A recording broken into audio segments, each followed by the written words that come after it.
Let's start off by talking about food. What is your favorite food? My favorite food will be Thai curry. I think that'll always top my list. But I also like all kinds of Asian cuisines. I like Vietnamese food. They've got a soup called pho. And I also like Korean food. I don't know how they've come up with kimchi. I really feel like it just blows my mind and it really ignites a lot of taste buds. So yeah, all kinds of Asian cuisines, and I also like Indian cuisine as well. Do you like to eat out or stay in and cook? I think stay in and cook because I like to consider myself a decent cook. I think I can prepare basic decent meals, and sometimes when I go out, I end up comparing it with mine. So I like to eat at home because, uh, yeah, I feel like sometimes maybe my food is tasting better than the outside food. Yes. What was your favorite food when you were a child? This is a very basic meal in India. It's called khichdi. It is a porridge in India, which is made with rice and dal, which is lentils.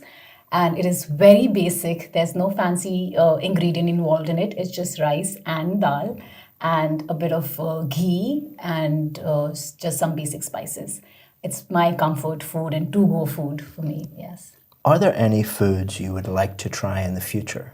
I don't know, but I haven't been to South America, so I don't know how a Peruvian meal would taste like. I've tasted Mexican, I've tasted Italian, I've tasted all kinds of Chinese, Vietnamese, and Asian food, but I've never tasted South American food. So I think I would like to try the food from there. Now let's talk about holidays. What's your favorite holiday destination? My favorite holiday destination would be Bali. I think I've been to Bali a couple of times, and I'm a very tropical person. I enjoy the heat and I also enjoy the humid, if I can say that. And Bali by far has impressed me the most.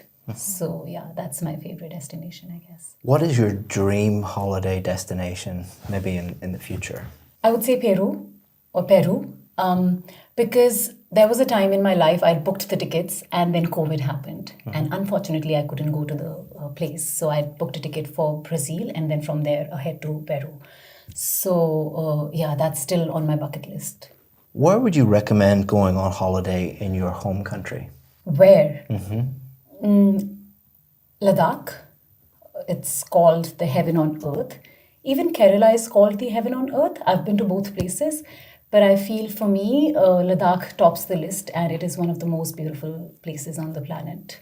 You get to see a lot of different terrains. You get to see the mountains, snow-capped mountains. You also get to see the Rocky Mountains. You also get to see the greenery. It's very beautiful, yeah. Do you prefer a city holiday or a holiday in nature? For me personally, holiday in nature because I'm more inclined towards the nature because it grounds me, also mentally stabilizes me and makes me feel really calm and relaxed. So I would always prefer nature over the cities. I feel cities really consume a lot of energy out of you when you're like surrounded by so many people. Now let's talk about drinks. What do you normally drink with breakfast? So I don't think I'm heavy on drinks in the sense I drink basic water. And especially with breakfast, I don't have milk or... Oh, I'm sorry, I forgot. I'm very heavy on tea. My morning has to start with tea. And it's the basic masala chai from India. So that's what I drink, yes. Do you think you drink enough water each day? Yes, I do. I try and drink about 2 to 3 liters of water every single day. If people visit your home for dinner, what do you normally offer them to drink? So usually in India, we'd like to say, would you want to have hot drink or cold drink? So hot drink usually means tea or coffee, and cold drinks mean any kind of soft drink, which is Coca-Cola, Fanta, Limca. These are the drinks which are normally offered in India. So yes, that I'd probably offer that, or probably something fancy like a lemonade or something like that. Now let's talk about maps. Do you ever use maps on your phone? Oh yes, all the time. I think maps have made our lives easier, and to travel from one place to the other, I always need my map. And in fact, even when I'm going on a walk or a run, I always have the map on my hand. So I can just generally wander around and get lost and not worry about it. When you visit a new city, do you prefer to use a map or find your own way around? Both. So I usually have, for the larger picture of it, I usually have the map, and I like to download the offline map. And but within that system, within that window, I also like to just explore and move around and get lost, like I said. Yes. Do you find it easy to follow a map when driving? Oh, yes. Like I said, Google Maps have made it so much easier for us. So it's usually normal for me. In fact, I think I am the navigator amongst my friends. I think I do have a knack for it. Like I do understand the maps better than other friends of mine. Yes. So it says, describe a city you would like to visit. I've mentioned that I've already been to Bali, but I think that's one city I'd like to visit again. In fact, there was a point in my life I wanted to settle down in Bali. So Bali will be my top priority. And I would like to go there. And I think the easiest mode to travel to Bali is flight. And the reason I like Bali is because, like I mentioned earlier, I'm a tropical person and the weather is very suitable for my kind of a person who comes from India. And also, I think Bali is very beautiful. It's surrounded by beaches, nature, rice paddy fields, which is what I love about Bali, because you can just travel from one area to the other, and every specific area is beautiful in its own, on its own. And what I also really enjoy and like about Bali is the food.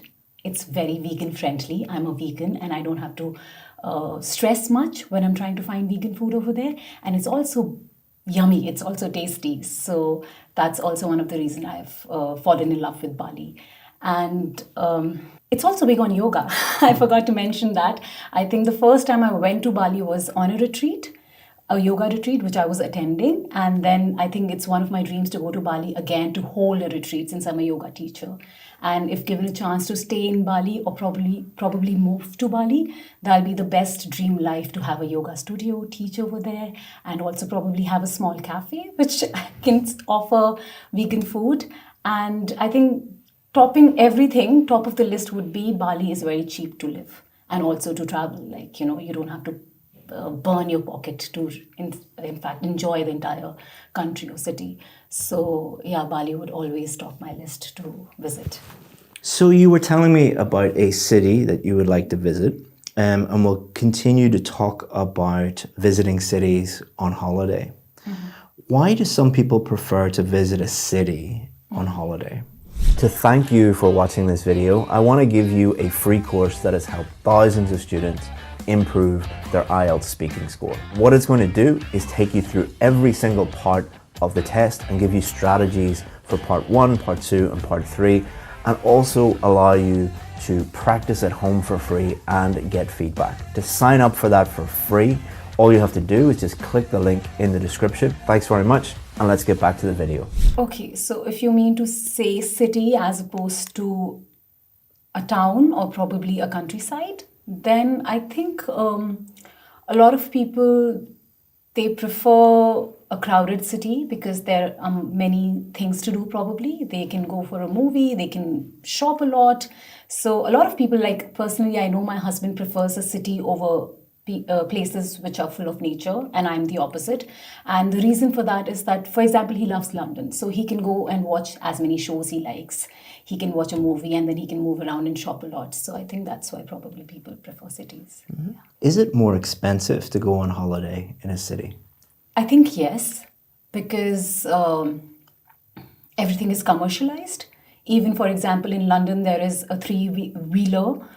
It's called a tuk-tuk or a rickshaw in India. Similar to that, there's a three-wheeler, fancy three-wheeler in London city centre.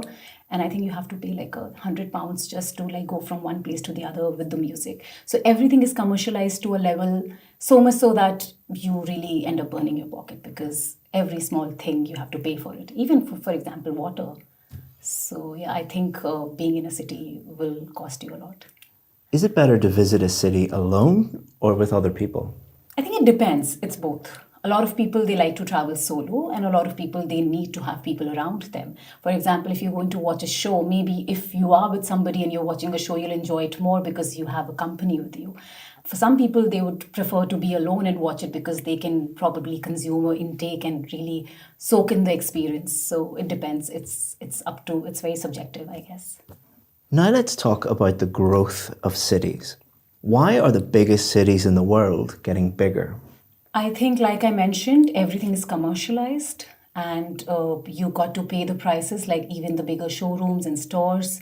If you buy a certain item from like a smaller city, not the bigger ones I'm talking about, you'll end up paying lesser than what you'll pay probably in London or New York.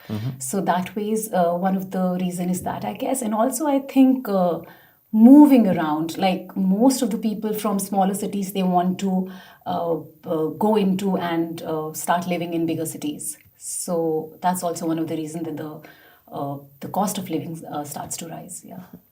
What are the downsides of living in a mega city? Downside of living in a mega city would be the cost of living, because the more the people, the higher the prices, because you'll have to pay more rent because there's so much of demand for these places and supply is lesser.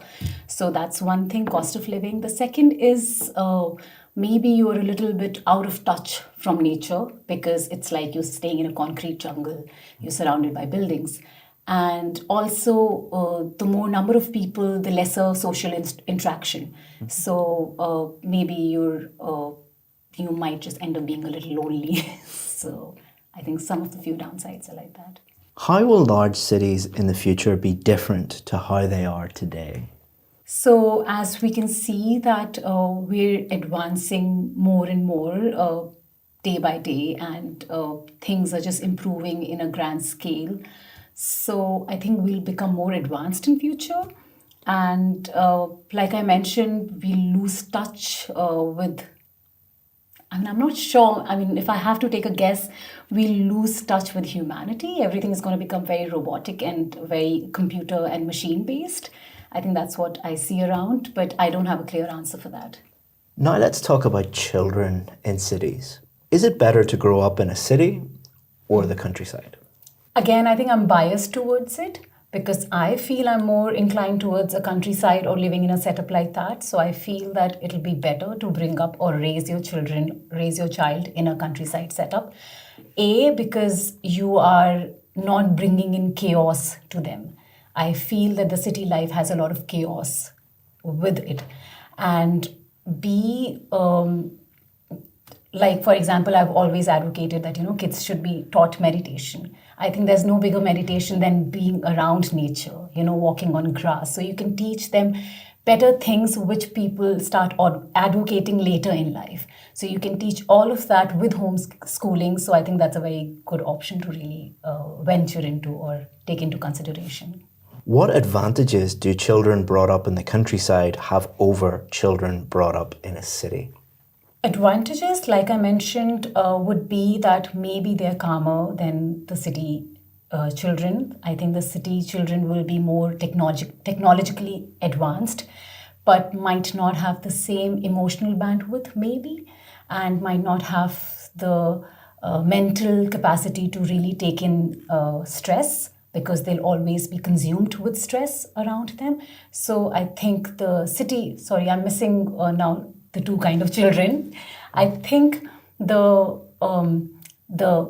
countryside children will be better at having that same mental capacity, or a better mental capacity and emotional bandwidth to handle stress. So you're hoping to get a band 9, and I have some good news and some not so good news, but let's see if you're going to get a band 9 and what you could do to improve to a band 9. To thank you for making it this far in the video, I want to give you 10% off our VIP course. The IELTS VIP course is the most successful IELTS course in the world. That is a fact, because we have more band 7, 8 and 9 success stories than any other IELTS course in the entire world. We do that by simplifying the whole IELTS process, supporting you with some of the best IELTS teachers in the world, and being with you every step of the way until you get the score that you need. All you have to do is just look down in the description, just click that, and you can sign up. If you have any questions about the VIP course, always feel free to get in touch with us. We answer 100% of the questions that we get. Hope that you would become a VIP. If not, enjoy the rest of this free video. So I'm going to give you feedback on part 1, part 2, and part 3. And then what I will do is I will give you feedback on the 4 marking criteria. So fluency and coherence, pronunciation, grammar, and vocabulary. If you didn't get a band 9, we'll give you some areas for improvement. So part 1 is just normal, everyday questions. Most of your answers were very, very good. One thing that I would be careful about is listing lots of different things. So for example, we asked you about your favorite food, and you're like, I like Thai, I like Vietnamese, I like this, da, da, da, da. You don't do this, but what a lot of students do is when you ask them part 1 questions, they just list lots of different things. And the problem with that is it doesn't give the examiner enough to really judge your grammar. So it's just like, I like, present simple, present simple, present simple. You didn't do that for every answer, but when you're under pressure on test day, it's kind of like a safety blanket where students, like, if you ask them anything, what do you do in the weekend? I like to read, go to the cinema, go to the park, go to the movie. So they just list lots of different things. The rest of your answers were very natural, well developed. Just be careful about that on test day. Not a bad thing. I'm highlighting the more negative things, but overall your part 1 performance was very, very good. It was like talking to a work colleague or a friend. It was excellent. Part 2, the main worry that most students have with part 2 is having enough to talk about for the full 2 minutes. You have no problem. You could have talked about that for 10 minutes, I think, or half an hour, no problem at all. You chose something which is very, very smart, which is picking a real scenario related to something that you really like. One thing that I would be a little bit careful about is the question says, describe a city you would like to visit. And you said, well, it's one that I visited in the past, but I want to visit it in the future. So because you said that, that's no problem. No problem, because you explained, I've been there in the past, I want to go there in the future.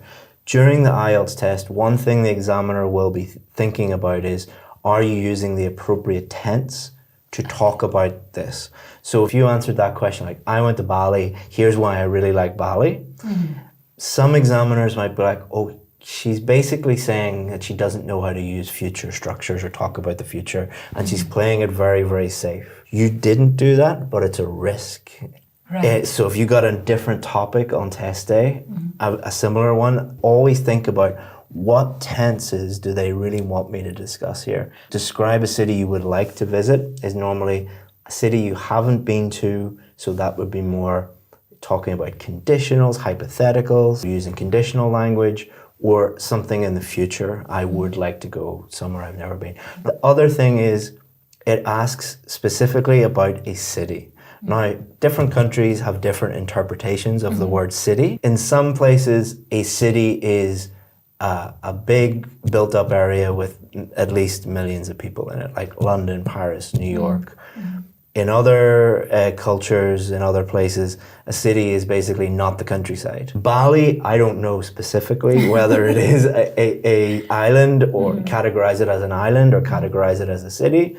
Some examiners, I'm not an expert on Bali, Okay. all right, so I don't know. Now, if I was the examiner, I wouldn't care about whether Bali is a city or whether it is an island, because it is a speaking test. We're judging your speaking. You talked very fluently and coherently about Bali, but these little mistakes can't add up. So you listing lots of things in part 1 and then talking about a place you've already been to that maybe is not a city technically.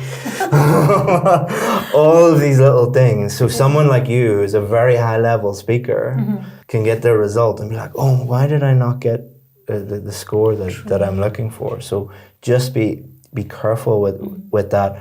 Think about the question and think, am I using the correct grammatical structures and tenses, and am I answering this exactly? So if it was like, is Bali a city? Why not just pick New York? or Right, Doha, right. or like somewhere. I know you've been to Doha many times. Just be careful with that in part 2. Part 3, there were a couple of questions that, again, the IELTS test is not an ideas test. It is not a knowledge test, but there were a couple of questions where you were trying to think of the correct idea because you weren't 100% sure. During the part 3 of the test, what the examiner will do is they will ask you more and more difficult questions if they think you're good. So if they don't think that you're very good, they'll just ask you simple questions and end the test. These questions like how will large cities in the future be different to how they are today? These are difficult questions conceptually. The ideas are difficult. And it's difficult to talk about them in a foreign language as well because you're using all sorts of future structures and comparing comparatives and things like that. In that situation, what most students do is start off and go, I don't know, I have no idea. Or they'll be like, I don't know. Because this is the end of the test and most people are tired. They just want it to be over. So they'll give very short, unsatisfactory answers. You actually, despite not knowing a lot about this topic, you gave a guess. You gave some kind of an answer, which is a plus point, which is a good thing. So don't worry too much about that. Let's move on to your scores for fluency and coherence. Coherence is answering the question. Because you did quite a bit of listing in part 1, you struggled with a few of the questions in part 3, and we're not sure whether Bali is a city or not. Some examiners wouldn't give you the top mark for that. The way that fluency and coherence works is it's in one band, and whichever is lowest, that's your score. So if you're band 9 for fluency, but band 8 for coherence, you get a band 8. All right. I think your fluency is at a band 9, but I think because those little problems would add up, you probably would get a band 8 for coherence. So overall, fluency and coherence, you probably get a band 8. But it is very fixable. Don't list stuff in part 1. Develop your answers. Pick one thing, like I love the pho because it has a really deep flavor and it's quite rare to get it, blah, blah, blah, blah, you know. So instead of listing stuff, pick one thing or two things and develop them. As I said before, be careful with your part 2s. Make sure you're answering the question. Some people would say, well, she didn't answer the question. I think it's debatable whether you answered the question, as I've already said. So I wouldn't give you a really low score, but I just would be careful with that. Okay. And again, if you get a difficult question in part 3, do what you did, which is at least attempt it. Pronunciation, I think, is your strongest point. The examiner will be thinking about two things. Number one, can they understand 100% of what you're saying? I can understand 100% of what you're saying, no problem at all. Second thing is they'll be thinking about higher level pronunciation features such as intonation, your voice going up, your voice going down. Your intonation is excellent. It helps you convey meaning. You sound friendly, you sound polite, and often we do that through intonation. So if I said, please sit down, sound very rude. Please sit down. So it sounds very polite. So intonation can convey meaning and you do a very good job with that. Same with word stress and sentence stress. So word stress, for example, is I love this iPhone. You know, so I'm emphasizing the word love. But if I said, I love this iPhone, that means you don't love it, but I love it. So you use word stress, sentence stress very, very effectively. And you also use connected speech. So instead of saying, do you want to go to the cinema? That you don't pronounce every word, but like, do you want to go to the cinema? You know, so you connect the words and the sounds together. You do a very good job. So you would get a band 9 for pronunciation. Some people would say, who aren't examiners that don't know, oh, she's got an Indian accent. So you're not being judged on which accent you have. You don't get higher marks for sounding British or American or Australian or Irish. You get extra marks for the clarity of your words and your communication. So it doesn't matter what accent you have, you would get a band 9, no problem at all. Grammar. So this is the area that I think that you need to work on the most. So what I'm going to do now is I'm going to show some sentences and we're going to figure out what your grammar problems might be. Okay. So as you can see, sometimes you make little slips with articles. Okay. So articles are words like a and the, and sometimes when you, especially when you're thinking Right. a lot about the answer, so those questions that you weren't that sure of, the way I explain it to people is your brain is like a computer, and if you've too many programs open at the same time, it can slow down. So if you're really thinking about AI in the future and cities, and that part of your brain is working very hard, the part of your brain dealing with grammar and articles can slip a little bit. Overall, your grammar is very good, but you are making those little mistakes. They're not huge errors that cause problems for the listener. So those are big catastrophic errors that the listener's like, what did she say? I have no idea what.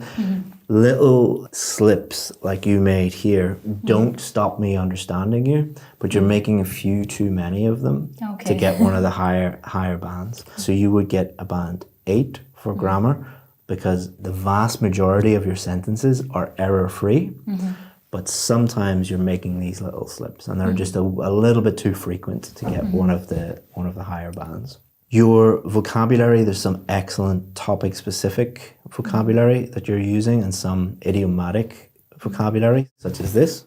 But sometimes you're using less precise phrases, idioms, such as this. And as we can see here, you're sometimes repeating that a little bit too much. So again, we wouldn't be giving you one of the very, very high bands.